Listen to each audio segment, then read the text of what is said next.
A Bíblia Sagrada.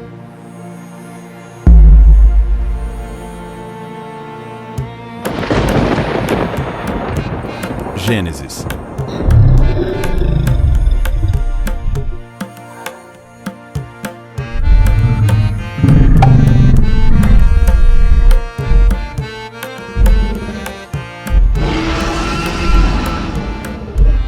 Capítulo 31.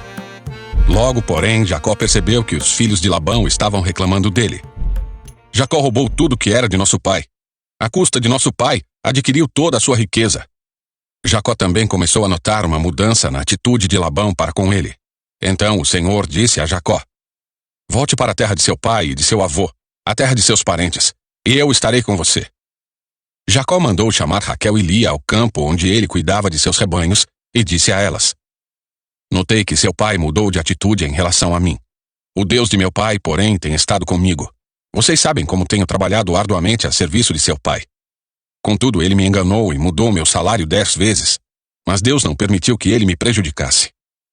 Se ele dizia: os salpicados serão o seu salário, o rebanho começava a dar crias salpicadas. E quando mudava de ideia e dizia: os listrados serão o seu salário, então o rebanho inteiro dava crias listradas. Desse modo, Deus tirou os animais de seu pai e os deu a mim.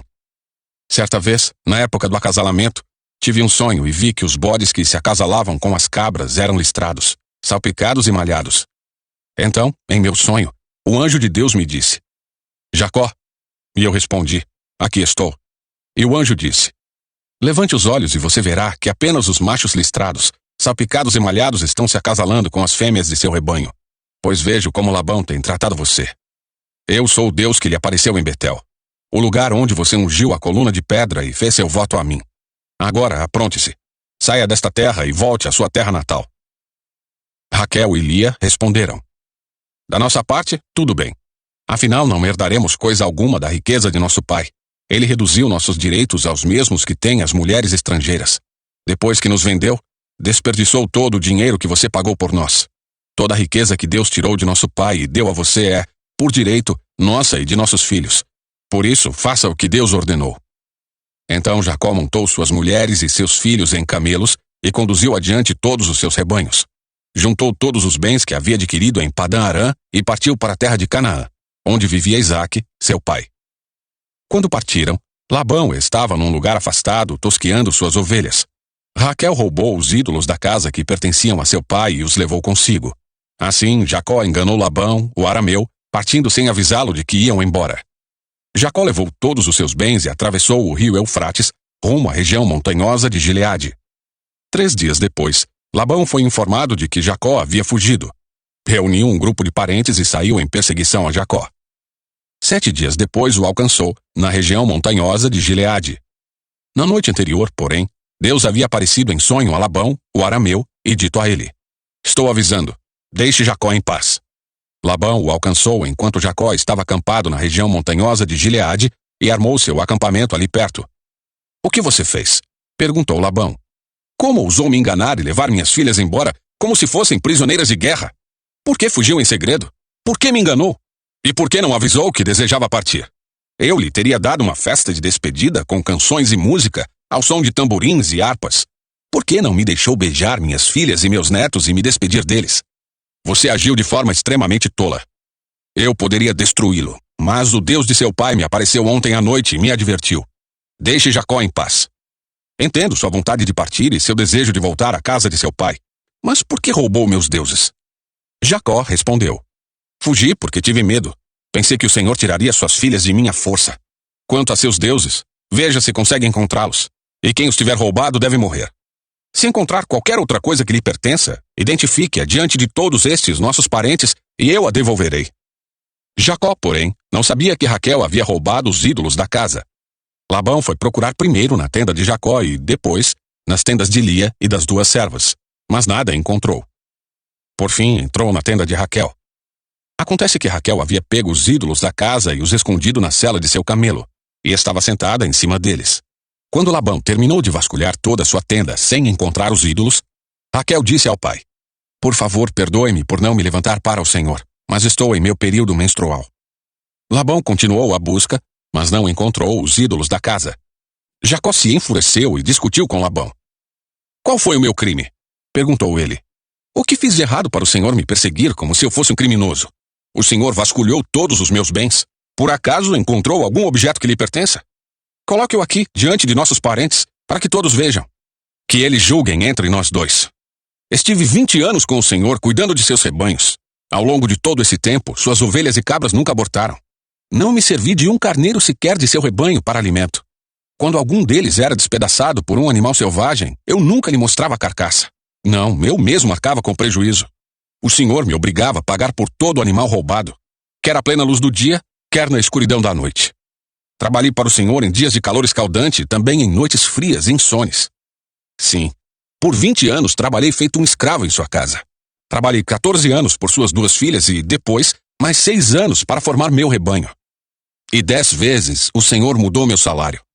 De fato, se o Deus de meu pai não estivesse comigo, o Deus de Abraão e o Deus temível de Isaque, o Senhor teria me mandado embora de mãos vazias. Mas Deus viu como fui maltratado, apesar de meu árduo trabalho. Por isso ele lhe apareceu na noite passada e o repreendeu. Labão respondeu a Jacó. Essas mulheres são minhas filhas. As crianças são meus netos. E os rebanhos são meus rebanhos. Na verdade, tudo que você vê é meu. Mas o que posso fazer agora por minhas filhas e pelos filhos delas? Façamos, portanto, você e eu, uma aliança, que sirva de testemunho do nosso compromisso. Então Jacó pegou uma pedra e a colocou em pé como monumento. Em seguida, disse aos membros de sua família: Juntem algumas pedras. Eles pegaram as pedras e as amontoaram. Jacó e Labão se sentaram perto do monte de pedras e fizeram uma refeição para selar a aliança. A fim de comemorar a ocasião, Labão chamou o lugar de Jegar Saaduta, e Jacó o chamou de Galeede. Labão declarou: Este monte de pedras servirá de testemunha para nos lembrar da aliança que fizemos hoje. Isso explica porque o lugar foi chamado de Galeede. Também foi chamado de Mispá, pois Labão disse: Vigie o Senhor a você e a mim para garantir que guardaremos esta aliança quando estivermos longe um do outro. Se você maltratar minhas filhas ou se casar com outras mulheres, mesmo que ninguém mais veja, Deus verá. Ele é testemunha desta aliança entre nós. Veja este monte de pedras, prosseguiu Labão. Veja também este monumento que levantei entre nós dois. Estão entre mim e você como testemunhas dos nossos votos. Nunca atravessarei para o lado de lá do monte de pedras a fim de prejudicá-lo, e você jamais deve atravessar para o lado de cá a fim de prejudicar-me. Invoco o Deus de nossos antepassados, o Deus de seu avô Abraão e o Deus de meu avô Naor, para que sirva de juiz entre nós. Assim, diante do Deus temível de seu pai Isaque, Jacó jurou respeitar a linha divisória. Então Jacó ofereceu sacrifício a Deus na montanha e convidou todos para a refeição comemorativa. Depois de comerem, passaram a noite ali. Na manhã seguinte, Labão se levantou cedo, beijou seus netos e suas filhas e os abençoou. Depois, partiu e voltou para casa. Capítulo 32. Quando Jacó seguiu viagem, anjos de Deus vieram encontrar-se com ele. Ao vê-los, Jacó exclamou: Este é o acampamento de Deus. Por isso, chamou o lugar de Maanaim. Então Jacó enviou adiante dele mensageiros a seu irmão Esaú, que vivia na região de Seir, na terra de Edom. Disse-lhes: Deem a seguinte mensagem ao meu senhor Esaú. Assim diz seu servo Jacó: Até o momento estava morando com nosso tio Labão, e agora tenho bois, jumentos, rebanhos de ovelhas e cabras, além de muitos servos e servas.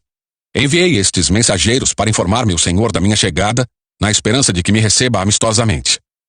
Depois de transmitirem a mensagem, voltaram a Jacó e lhe disseram: Estivemos com seu irmão Esaú, e ele está vindo ao seu encontro com um bando de 400 homens. Quando ouviu a notícia, Jacó ficou apavorado. Dividiu em 2 grupos sua família e seus servos, e também os rebanhos, os bois e os camelos, pois pensou: se Esaú encontrar um dos grupos e atacá-lo, talvez o outro consiga escapar.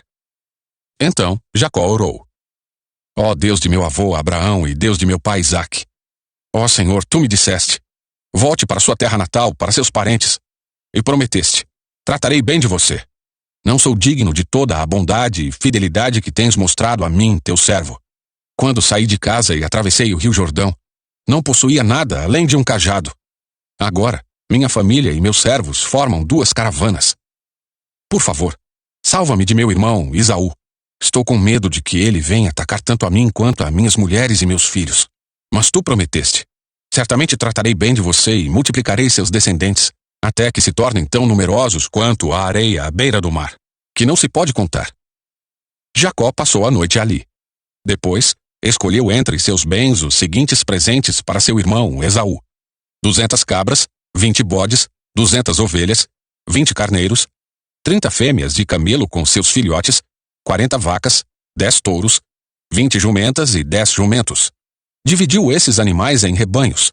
Entregou cada rebanho a um servo e lhes disse: Vão à minha frente com os animais, mas mantenham certa distância entre os rebanhos. Aos homens encarregados do primeiro grupo, deu as seguintes instruções: Quando meu irmão Esaú se encontrar com vocês, ele perguntará: De quem são servos? Para onde vão? Quem é o dono destes animais? Respondam: Eles pertencem ao seu servo Jacó, mas são um presente para Esaú, o senhor dele. Veja, ele está vindo atrás de nós. Jacó deu a mesma instrução aos encarregados do segundo e do terceiro grupo e a todos que seguiam os rebanhos. Digam a mesma coisa a Esaú quando o encontrarem. E não se esqueçam de acrescentar: Veja, seu servo Jacó está vindo atrás de nós. Jacó pensou: Tentarei apaziguá-lo com os presentes que estou enviando à minha frente. Quando o vir, quem sabe ele me receberá amistosamente. Assim, os presentes foram enviados à frente, enquanto Jacó passou aquela noite no acampamento. Durante a noite, Jacó se levantou, tomou suas 2 mulheres, suas 2 servas e seus 11 filhos e atravessou com eles o rio Jaboque. Depois de levá-los para a outra margem, fez passar todos os seus bens. Com isso, Jacó ficou sozinho no acampamento.